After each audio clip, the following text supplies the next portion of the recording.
students, this is the continuation of the previous lecture on the tungsten inert gas welding process. In the previous lecture I have talked about the welding power sources, the filler metal which is used in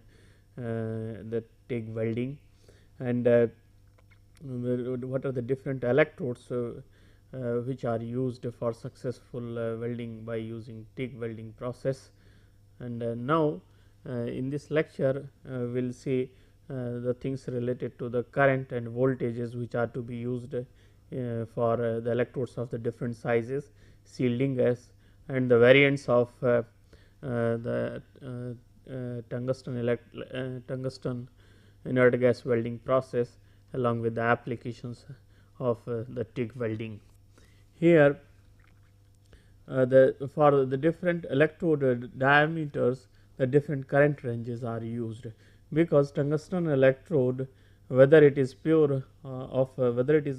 pure tungsten or coated tungsten electrode, the life of the tungsten electrode is largely governed by the current which is used during the welding. For a given diameter of electrode, current range is fixed. Excessive current, use of excessive current degrades the life of the electrode. So, here we can see that as there is increase in diameter of the electrode, current carrying capacity of the electrode increases. However, the current carrying capacity is different for DCEN compared to the DCEP.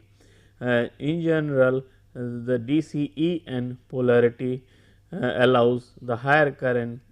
carrying capacity for the same diameter of the electrode than the DCEP. The difference we can see here, normally the 0.5 mm diameter electrodes can carry 5 to 20 ampere welding current, while DCEP is not used for these small size electrodes. The same is applicable here also. For 1 mm diameter electrodes, 15 to 80 ampere currents can be used. These are not used with the DCEP. And 1.6 mm diameter electrodes, current range is from 70 to 150 ampere, and with the DCEP it is only 10 to 20 ampere. So, this large difference in the current carrying capacity of the given size of the electrode with the DCEN and the DCEP is basically attributed to the amount of heat generated, which is heat generated in the electrode side when a particular kind of polarity is used. When DCEN is used, means electrode is negative and only 1/3 of the arc heat is generated in the electrode side, and that is why it allows to use the higher welding currents compared to the case when DCEP is used, when 2/3 of the arc heat is generated in the electrode side, which adversely affects the life of the electrode. That is why normally lower current ranges are used with the DCEP polarity for the same electrode diameter. We can see here for 1.6 mm diameter electrode, current range with the DCEN is from 70 to 150 ampere, while that for a DCEP it is from 10 to 20 amperes only. And if we see that there is a increase in the current carrying capacity for both polarities with the increase in diameter. For 6.4 mm diameter electrode with the DCEN, current carrying capacity can be in range of 750 to the 1000 ampere, while in case of DCEP it is only 80 to 125 ampere.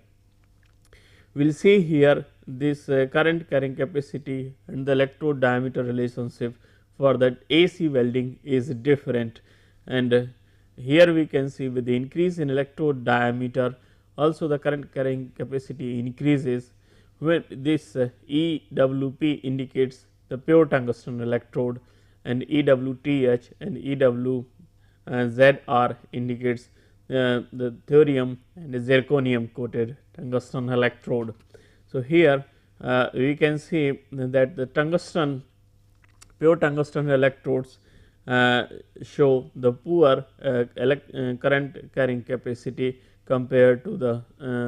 thorium and zirconium coated tungsten electrodes. For same electrode diameter, if we compare the pure tungsten electrode and thorium and zirconium coated tungsten electrodes, then we will find significant difference in current carrying capacity. Here we can see for 1 mm electrode diameter with the pure tungsten electrode, current carrying capacity can be in range of 10 to 60 ampere, while that in case of the thorium and zirconium coated tungsten electrode, it is in range of 15 to 80 ampere. If we see the large diameter electrodes say of 6.4 mm, current carrying capacity for pure tungsten electrodes is in range of 325 to 450 amperes, while in case of the thorium and zirconium coated electrodes, it is in range of 500 to 630 amperes. So, here we can see this current carrying capacity for the AC welding is different from the DC welding. DC welding with electrode negative polarity allows the higher current carrying capacity, while with the AC welding current carrying capacity is somewhat lower for the same diameter of the electrode. So, the electrode size therefore is very important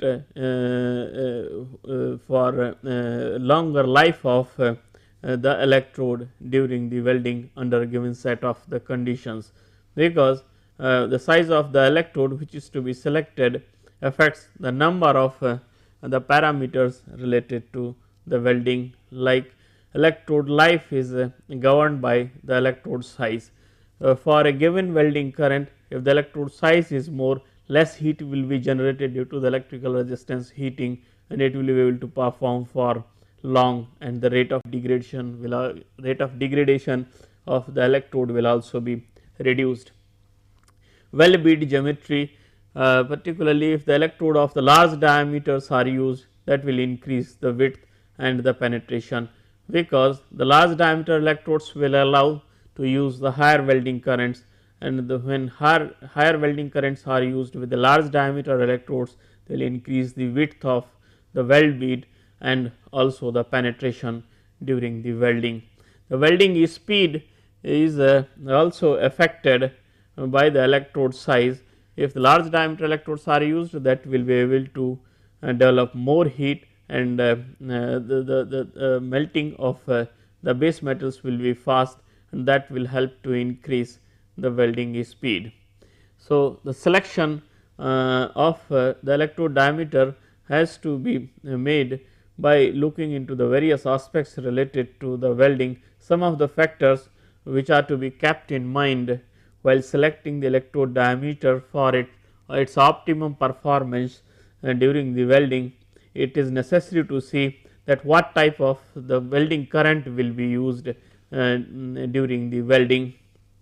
Here the type of the current is important, because for a given diameter we have seen the current carrying capacities are different. So, if the performance of the electrode also becomes different. For DCEN we get the longer life for a given electrode diameter compared to that of the DCEP. So, if for a given current, if the DCEN is to be used, we can use the smaller diameter, and if the AC is to be used, then we have to go for the larger diameter, and with the DCEP we have to go for further larger diameters, because electrical resistance heating here for a given diameter of the electrode plays a significant role. So, the due consideration should be given while selecting the electrode diameter for the type of the current to be used during the welding. And here another important factor, the magnitude of the current to be used.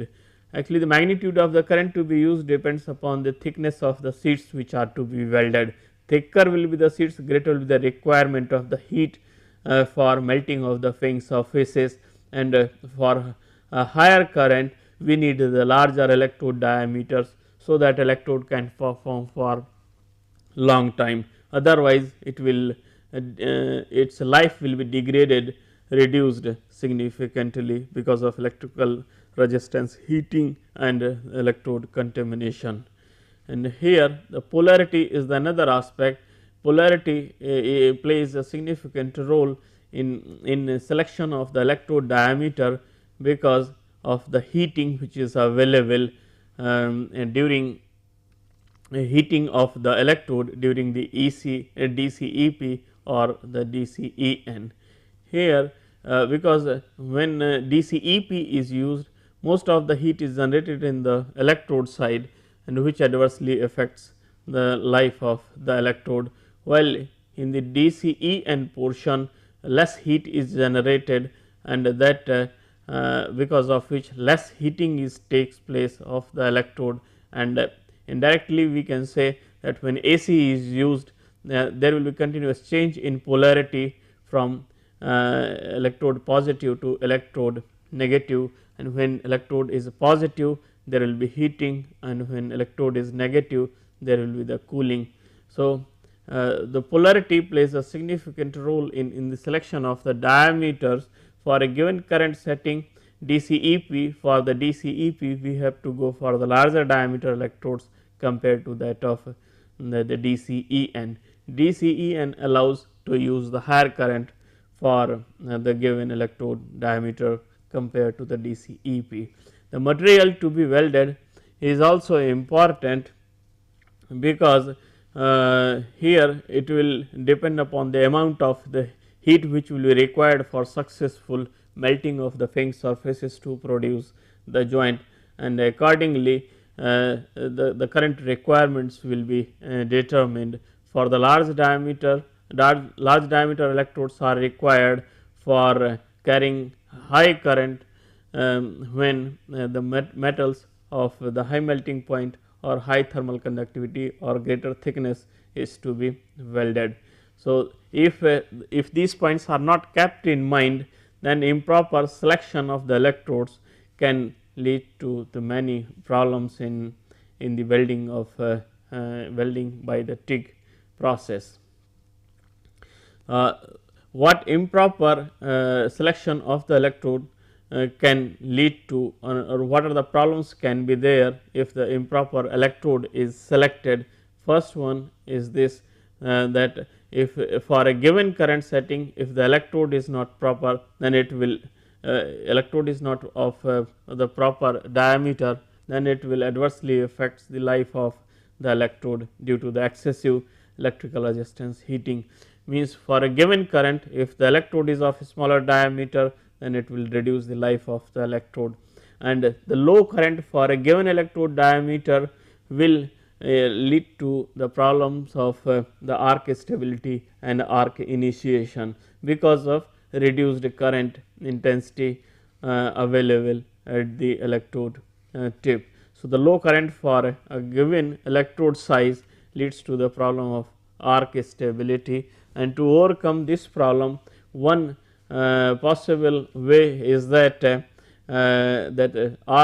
electrode tip can be tapered. That tapering will help to increase the current intensity, and this tapering can be done by making the tip of the electrode conical, of which a conical angle of the cone can be in range of 30 to 120 degree. This tapering helps to increase the stability of the arc and reduces the wandering of the arc, which otherwise can be there with the low welding currents. And the low welding currents are particularly required when very close control over the heat input is to be used for welding of thin sheets of the low melting point metals like aluminum. So, we can say here the tapering is one way to use the low welding currents, which will avoid the problems related to the arc stability and wandering of the arc. But this tapering also affects the weld bead cross section and its penetration, because the tapering increases tapering affects the penetration and weld bead width. Smaller the conical angle which is produced after tapering, greater will be the depth of penetration and narrower will be the width of weld bead. Here we can see if this is the tip of the electrode, will get the wider weld bead and the shallower penetration, but if the electrode tip is tapered like this, having certain angle, say 30 angle, which can be there in range of 30 to 120 degree, normally 60-degree angle is used for the better performance of the electrodes. This tapering helps to obtain greater depth of penetration, but the width of the weld bead is reduced. If the width of the weld bead is reduced, it can impose the problems of the poor fit up. So, poor fit, the fit up between the plates to be joined has to be perfect for using this the tapered electrode, or the electrode having the very conical shape tip. And if the electrode is used with the different types of the polarities and different type of the currents, then we get the different types of the electrode tip also after the welding. AC welding results in largely ball shaped tips, and the DC EP also results in the ball shaped tip, but the diameter of the ball shaped tip is more in case of DC EP compared to the AC when AC current is used. And because of the low heat generation at the tip of the electrode during the DCEN, that conical shape is maintained. So, the type of the polarity and the type of current also affects the type of the electrode tip which is used for these welding processes. Here the shielding gas in tungsten inert gas welding process plays a very important role in producing the high quality weld joints. We have seen in shielded metal arc welding process, the inactive gases are produced by the decomposition of the flux material, and the shielding of the weld pool and the arc in submerged arc welding process is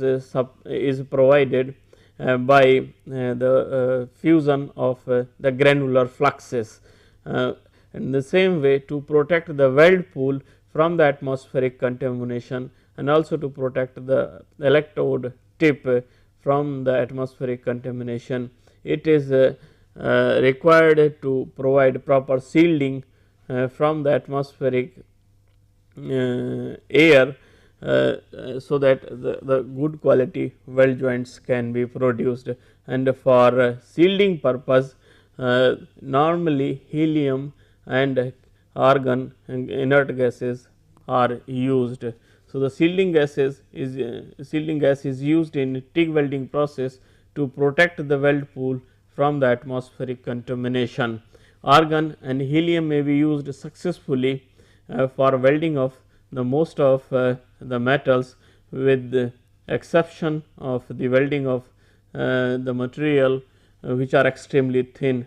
So, here either helium or argon can be used for welding of the most of the metals, but helium is not used for welding of the thin sheets because high heat is generated and arc burns hotter, that can cause the melt through problem during the welding of thin sheets. That is why normally argon is preferred for welding of thin sheet materials. Argon generally provides an arc which operates smoothly, quietly, and is less penetrating, and that is why it is good for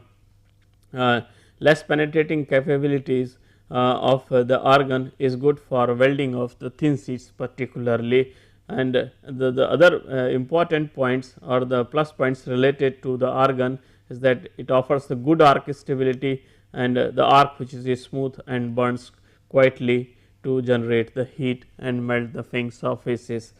And while on the other hand, helium offers the higher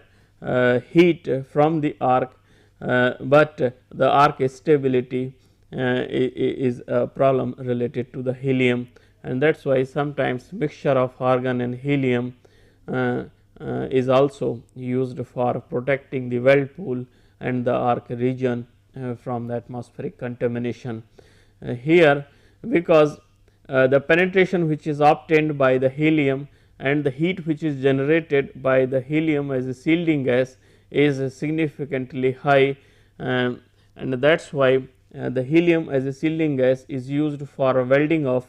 those metals which need high heat input for melting of the fank surfaces, and also the melting of the very thick sections, melting the fank surfaces of thick sections, and the metals of the high thermal conductivity. So, to take the advantage of the high heat where greater penetration is required in welding of the metals of high heat conductivity and greater thicknesses, helium is normally preferred. The metal wise, the different shielding gases are used, like for aluminum and copper, the metals which are of very good thermal conductivity and which offers also good heat conductivity. Helium is useful for their welding, particularly in case of thick sections, because the both copper and aluminum possess a very good thermal conductivity. So, to make sure that melting of the fank surfaces takes place easily, the helium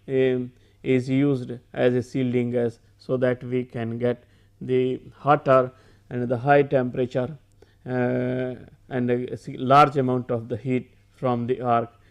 for melting the fank surfaces of these metals, particularly when thick sections are to be joined. The pure argon can be used for the welding of the structural steels, low alloy steels, stainless steels, aluminum, copper, titanium and magnesium. Here the argon as a shielding gas is used for welding of the steels and other non-ferrous metals, particularly when the good quality weld joint is to be produced. Here mixture of the argon and hydrogen is also sometimes used to weld some grades of the stainless steel and the nickel alloys. Addition of the hydrogen helps to achieve the benefits similar to that of the helium. At the same time, we get the advantageous points of the argon also, because argon offers the good arc stability and a smooth metal transfer, and addition of the hydrogen helps to burn the arc hotter and get the greater depth of the penetration. And in welding of the nickel and stainless steel, that is why mixture of the argon and hydrogen becomes useful for the welding. Pure helium can be used for the welding of the aluminum and copper, because these are of the good thermal conductivity, so that melting can be achieved easily of the fank surfaces. The helium and argon mixtures also may be used for low alloy steels, aluminum and copper, and addition of the hydrogen in helium for aluminum, copper and magnesium alloys can be detrimental. Here, because hydrogen has a very high solubility in aluminum and magnesium alloys, and when hydrogen if hydrogen is present in the shielding gases, then chances will be there that hydrogen can get dissolved in the weld pool of the aluminum and magnesium alloys, and which can lead to the problems of the microporosity caused by the presence of the hydrogen, and that is why it can be detrimental to use hydrogen with the helium in welding of the aluminum, copper and magnesium alloys. Here the argon and helium are the two extensively used shielding gases in the tungsten inert gas welding process, but we get the significant difference in their performance. What is the reason behind their performance and why the different performances are given by these gases? those regions we can see here. Helium offers the higher ionization potential, that is 25 electron volt compared to that of argon, and this great difference in the ionization potential of the helium and argon results in the difference in the Vi characteristic of the arc. For helium we get the higher arc voltage compared to that of the argon because of this difference in the ionization potential. Higher ionization potential of the helium causes the higher arc voltage compared to that of argon, and because of which it burns hotter for a given current setting. High arc voltage generated by helium for a given arc length than the argon leads to burn the arc hotter compared to that of argon shielded arc, and hence helium is preferred for welding of thick plates at high speed of the metals having high thermal conductivity and high melting point. That is why helium is used for welding of the metals of high thermal conductivity and high melting point, because helium arc burns hotter compared to that of argon arc. Arc characteristic have been found to affect have been found to be different for argon and helium, and these arc characteristic for both argon and helium shows the lowest arc voltage with both the gases, and that lowest arc voltage is usually found around 50 ampere with the argon, while the lowest arc voltage for helium is around 150 ampere. And advantage of this of having the lowest arc voltage is that the minor fluctuation in arc length when low currents are used helps to maintain the flexibility in arc length. So, here we can see arc reduction in welding current below the critical level increases the arc voltage, which in turn permits the more flexibility in arc length to control the welding operation. Here if for the welding of thin sheets particularly, if we have to use the lower welding currents, then in at the lower welding current side, here around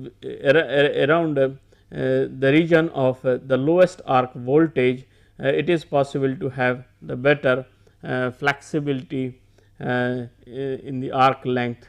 to control the welding operation. This will be made be more clear from the next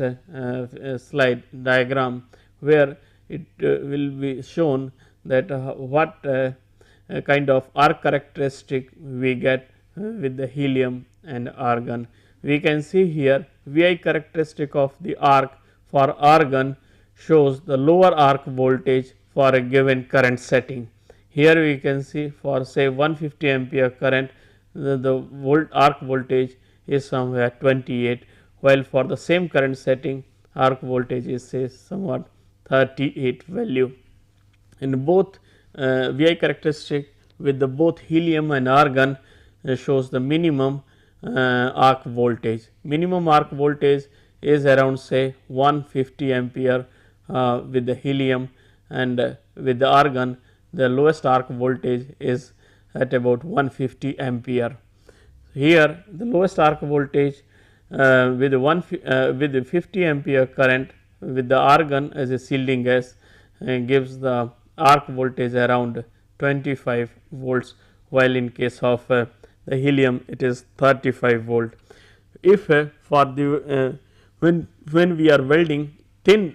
sheets, then we have to use the lead, and if you are using lower current say 50 to 60 ampere with the argon, or around 120 to 140 ampere current with the helium, then minor fluctuation in arc length will allow the greater flexibility in controlling the operation, because if there is a change in the arc length in either side, the arc voltage is not affected much, and here. So, the minor fluctuation in arc length does not create problem when we are welding at the lowest arc voltage side here, which is around 150 ampere for helium, and it is around 50 ampere for the argon. There are certain limitations associated with the helium, and these limitations are like poor arc stability. It offers difficult to initiate the arc, and the gas is very costly, and availability is another problem. And because of these reasons only, the helium is used only when the very critical components are to be welded for high reliability and high safety purpose. Otherwise, argon is invariably used for welding of welding by the TIG process. And if we compare other points related to the argon and helium, argon is about 1.33 times heavier than the air, and it is about 10 times heavier than the helium, and this density difference plays a significant role in the performance of the helium and argon as shielding gases. The density of argon is about 1.783 gram per liter, and therefore, immediately it tends to settle down around the arc region and the weld pool and provide the effective protection against the atmospheric contamination, while due to the low density, helium tends to rise up and in turbulent manner, and it goes away from the weld pool, and that is why it is required to use the higher flow rate with the helium as a shielding gas than the argon. And if we see, for effective shielding of the arc zone, flow rate of the helium is around 12 to 20 liter per minute compared to that of argon, which is 5 to 12 liter per minute, and this flow rate for the helium is about 2 to 3 times greater than that is required with the argon, and this difference is attributed mainly to the density difference of the argon and the helium. A small addition of the hydrogen in argon helps to get the benefits associated with the helium, and that is why hydrogen is added in a small quantity in order to get the greater depth of penetration and burn the arc hotter, particularly during the welding of thick sections and the metals of high thermal conductivity. There are many advantages offered by the argon over the helium, and these are like the easy arc initiation, and smooth arc is produced. It is the cost effective and easily available, and the good cleaning action is offered by the argon as a shielding gas when DC EP or AC welding is used. AC current is used in welding of aluminum and magnesium alloys. And another important thing, the penetration depth which is obtained by argon is limited, and which is required in case of thin sheet welding. To take the advantage of the helium characteristics of both helium and argon, many times mixture of both is used, where helium can be present with the argon in a range of 25 to 75%, and when this mixture is used, then we get the good arc initiation and arc stability. At the same time, high temperature of the arc which is required for welding of high thermal conductivity material and heavier sections. Increase in helium in mixture increases the welding speed and penetration, because arc burns hotter, and which in turn increases the melting rate, and thereby helps to get the higher welding speed. The flow rate which is required to provide effective shielding of the weld pool can be in range of 5 to 50 liters per minute, although it depends upon the number of other factors. For effective shielding of the weld pool depends is governed by the number of factors, like the size of the weld pool. Larger is the size of weld pool, greater will be the flow rate required to cover the entire area of the molten weld pool. Size of the electrode, the size of the electrode and the size inner diameter of the nozzle, both these factors will govern the flow rate which is required to form a jet of the shielding gas, which can form a blanket of the shielding gas around the weld pool. And the nose of size of the nozzle also has been covered. The distance between the electrode and the workpiece, greater is the distance between the electrode and the workpiece, greater will be the flow rate required to form effective shielding, but if the distance is reduced, it can adversely affect to the life of the nozzle and also to the electrode due to the backburn effect. And extent of the turbulence due to the air flow of the atmospheric air can also affect the flow rate of the shielding gas required for effective shielding. And if the flow rate of the atmospheric air is above 8 to 10 kilometers per hour, then we need the higher the flow rate of the shielding gas to provide effective shielding. Optimum flow rate for a given welding conditions is should be such that we get a firm jet of the shielding gas which can cover the weld pool and the arc region effectively. Unnecessary high flow rate should be avoided because it leads to the poor arc stability, and due to the suction effect atmospheric contamination can also be there. And we will see that after all the system all the subcomponent of the TIG welding process now we have covered, and we will see that if the system is ready for the welding, we have to strike the arc first and that arc will be maintained. So, for ignition of the arc, what are the different methods available so that it can be struck easily and then it can be maintained to develop the heat required for melting of the fairing surfaces and produce the joint. Like one method is the touch start method, in which electrode is touches into the carbon block and arc is struck, and then it is touched in the location where arc is required. High frequency unit which supplies the high voltage 3000 to 5000 volt and high frequency of 100 to 2000 kilohertz pulses. These high frequency high voltage pulses help to ionise the gap between the electrode and workpiece and thereby generate the electrons required for initiation of the arc. And the low current pilot arc is the another method which is frequently used for igniting the arc, and there are various ways through which low current pilot arc can be generated.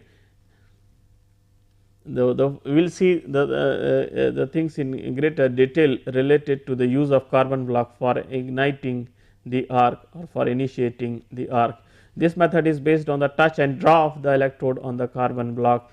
When arc is initiated, it is maintained for some time so that electrode tip is heated for the electron emission, and then arc can be extinguished, and then arc is initiated in the location where it is required easily, because tungsten electrode becomes hot after the touch start with the carbon block, and then it can be used, that warm tungsten electrode can be used to start the arc easily in the location where it is required. This method is not free from the problems. It is because there are number of difficulties associated with this method. One is the carbon pickup. When a short circuit is when short circuiting is there between the tungsten electrode and carbon block, heavy current flow through heavy current flow take place, and that develops lot of heat, and the high heat leads to the partial melting of the tungsten electrode tip, and it picks up the carbon from the carbon block, and that forms the tungsten carbide, which has the lower melting point. So, pickup of the carbon leads to the formation of the tungsten carbide at the electrode tip, and the formation of the tungsten carbide at the tip is undesirable because it changes the size of the electrode tip, and it leads to the wandering of the arc and reduces the life of electrode, because melting point of the tungsten carbide is somewhat lower than the pure tungsten material.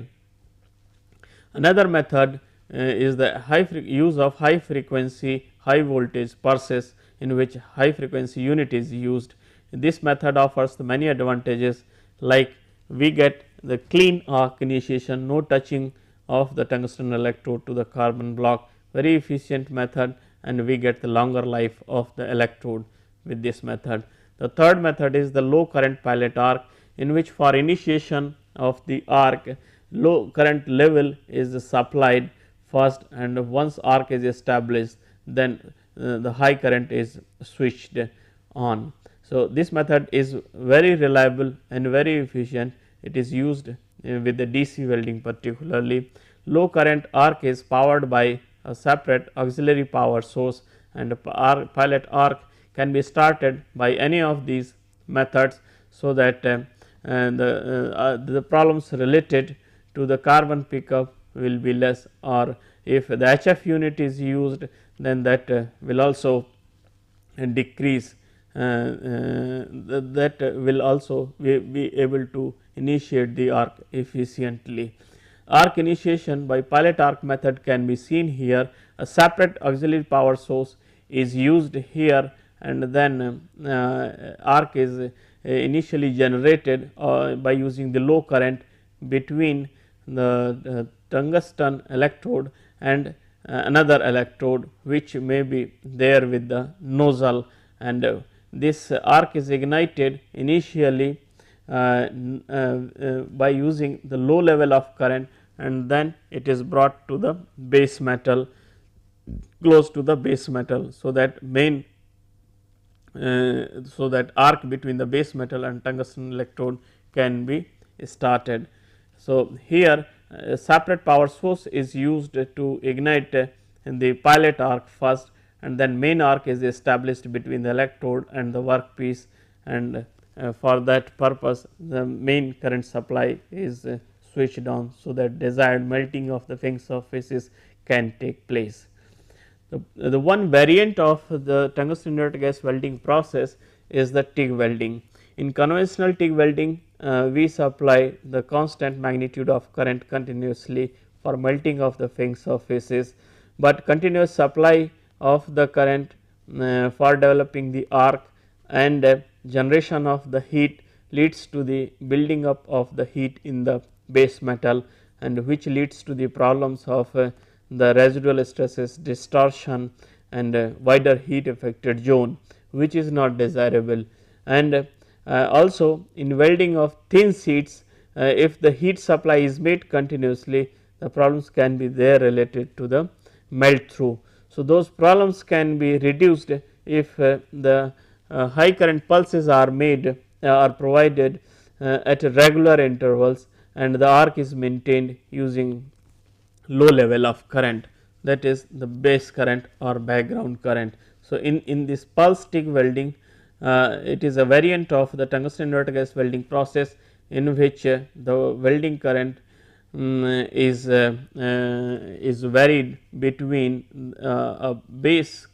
between the two levels. One is the high level, which is known as pulse current and or peak current, another is low level known as background current or the base current. The high level current is termed as peak current and primarily used for melting of the fin surface of the base metal, while low current is generally used for the two purposes. One is to maintain the arc with the low heat input and allows the solidification of the weld pool by dissipating the heat to the base metal, and this low level of current is also known as background current. And in optimum manner, both high level and the low level of the current are selected by considering the number of points related to the kind of the weld joint or the kind of base metal which is to be welded. Here we can see schematically how the current varies in the pulse TIG welding. We can see here this is the lower level of current which is maintained throughout, just sufficient to maintain the arc, and during the portion during which the base current is maintained, the solidification of the weld pool takes place, and as and when the pulse of high current is given, which is known as peak current or the pulse current, then during this peak current portion, the time during which pulse current is given, melting of the base metal takes place. So, peak current is held responsible for the melting, and base during the base current solidification of the weld pool takes place, and continuous pulsing between pulsing of the current between the base current and the peak current leads to the very fine grained structure and reduced heat input for melting of the metals, and this reduced heat input is particularly important in welding of thin sheets. So, here we can see the duration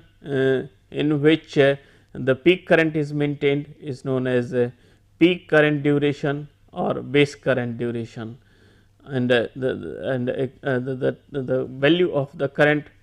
which is of the higher level is known as peak current, and the lower level of current which is used in this type of welding is known as base current.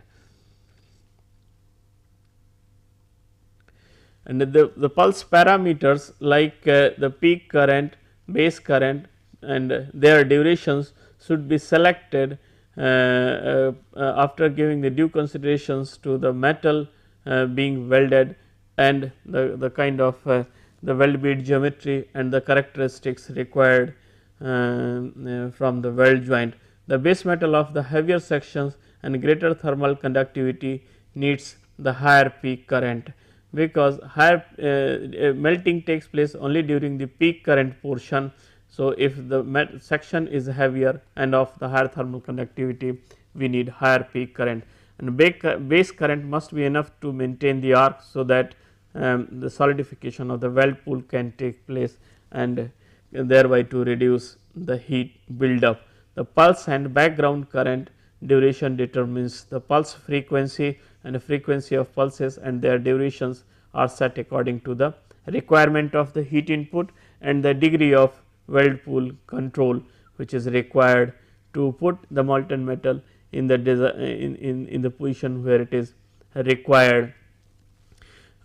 For setting the pulse current DCE, we have to see certain points like DCEN is preferred method of the power supply. However, AC can be used for cleaning action in welding of the aluminum and magnesium, and background current usually varies around 10 to 25% of the peak current in range of 40 to 100 ampere. So, the background current is normally low and it can be in range of 10 to 25% with respect to the peak current, and it will depend upon the thickness of the base metal, whereas peak current is generally set at 150 to the 200% of the steady state current corresponding to the conventional TIG welding for same base metal and same thickness. So, the peak current will be set about 1.5 to 2 times of the current which is required for the conventional welding, while the background current will be set only about 10 to 25% of the peak current, that can be in range of 40 to 100 ampere, and the durations are selected as per the various aspects related to the weldment which are produced, like selection of the pulse current duration depends on the weld pool size and the penetration required in light of the size of section of the workpiece. So, if the larger weld pool size is required, then the then the pulse current duration is increased, and if the greater penetration is required, then current value is increased, and the greater will be the duration, greater will be the weld pool size and the penetration. So, both these factors will determine the time for which pulse current is to be maintained, and these factors will be decided by the size of the workpiece which is to be welded, while the background current duration determines the rate of solidification. So, how much control over the properties and grain structure is required, that will affect the background current duration. The smaller, the lower the background current duration, greater slower will be the solidification rate, and longer is the background current duration and greater will be the solidification rate, and higher the solidification rate, finer will be the grain structure, and accordingly better will be the mechanical properties. The solidification rate in turn affects the microstructure of the weld metal and the grain and its grain structure, which determines the mechanical performance of the weld joint. If the weld pool becomes too large, then pulse period is reduced. So, if the weld pool is of the size which is greater than the requirement, then the pulse period is to be reduced, and if the penetration is too deep, then pulse current magnitude is reduced. And the role of the current pulsation in welding is to be seen, that when current is pulsed between the background and the peak current, how does it affect the performance of the weld joint. And so, for that, if we see that pulsation of the welding current facilitates the welding of especially thin sheets by using the very low heat input, and thereby avoids undesirable effects of comparatively high heat input of the conventional welding process, such as because in welding of the thin sheets by the conventional welding process, we may have the problems like melt through, wrapping and buckling due to the development of the residual stresses, and fit up problems can be there, and the wider heat affected zone. So, if these problems are to be controlled, then arc pulsation helps to reduce the building up of the heat, and thereby helps to avoid the undesirable effects related to the high heat input which is observed in conventional welding. When pulse TIG is to be used, pulse TIG is particularly suited for welding of sheets which are less than 1 mm thick, because it reduces the risk of burn through or the melt through defects. In pulse TIG welding, weld bead is composed of a series of overlapping weld spots. When welding is done with the low frequency, we will see in the next diagram that when welding is done using the different pulse frequencies, we get the different kind of the spots. At very low pulse frequency, the spots are just touching to each other, and if we go on increasing the pulse frequency, these will start overlapping each other, and normally 50% overlapping is used in pulse TIG welding of these spots to produce continuous and sound weld joint. The average current, since in the pulse TIG welding, current fluctuates from the between the base metal and the peak current, base current and the peak current. So, for the purpose of calculation of the heat input, it is necessary to see what will the representative value of the welding current, which can be used for calculation of the heat input. So, the average current in pulse welding is calculated using one equation, like average current of the welding for calculation of the heat input can be made by using the following equation. IP is the peak current in amperes, Tp is the peak pulse duration in milliseconds, and IB is the background current in amperes, TB is the background duration, IM average current, and it is defined as IM will be equal to IP into TP plus IB into TB divided by TP divided plus TB. So, this is how the average peak average current in pulse TIG welding can be calculated to determine the amount of heat input using the arc voltage. And effect of the pulsing on the weldment is significant. If the pulse parameters are not selected properly, it can lead to some of the problems, like the porosity formation increases with the low pulse frequency, and when low pulse frequency is used, then heat input is reduced to such an extent that fluidity reduces, and the rate of solidification increases significantly, which in turn decreases the time for gases to come out of the weld pool, and thereby that leads to form the porosity. And this porosity formation has been explained as a consequence of rapid solidification, which occurs with the long background current duration and inadequate opportunities for gases to come out of the weld pool. And when pulsing pulse frequency and the pulse parameters are selected properly, then we get a fine grained structure in both the cases when low and high pulse frequencies are used, but the structure which is obtained by using the low pulse frequency offers the better mechanical properties. So, effect of pulse frequency is particularly marked, and best results are obtained in terms of the mechanical properties and structure with the low pulse frequencies. Another variant of the tungsten inert gas welding process is the hot wire tungsten arc welding. In this process is based on the principle of feeding the hot wire so as to reduce the heat input and increase the deposition rate, and very high deposition rates can be obtained by the hot wire tungsten arc welding process, and these deposition rates are almost